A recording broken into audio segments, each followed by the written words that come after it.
Hello there and welcome back to the SalonTouch video channel.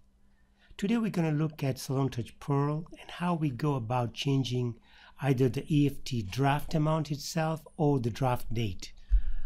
As a reminder, EFT membership services are defined as those services that typically charge a recurring monthly amount for the service. So on the tanning side, this would typically be an unlimited tanning service that charges a fixed amount every month, typically on a customer's credit card. And so the monthly amount is processed every month through SalonTouch. Let's see how we go about changing the monthly draft or the date. From the activity screen, we go and pick up the client's profile.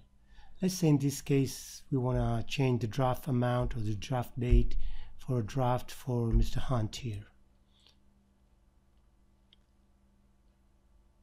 Once we have the profile open, on the left hand side we go to the EFT button, we click on it, and this gives us all the EFT information about that particular client, his credit card numbers, the credit card expiration date, his address, and more importantly on the right hand side here is all the EFT information that we can change.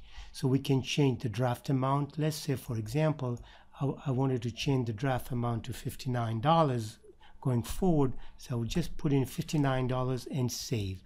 If I wanted to change some taxes, let's say add an additional tax, I could click on this here, or I could remove the taxes completely, and you can see the changes right here at the bottom as I keep on adding the taxes.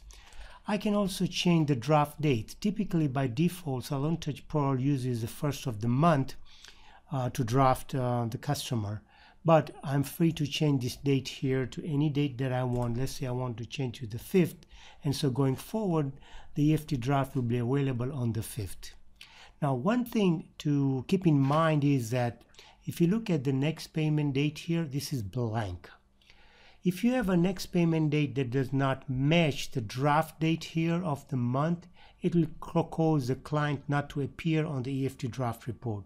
So you need to make sure that the next payment date is the same as the day of the month or blank to ensure that the client is drafted correctly on the correct date.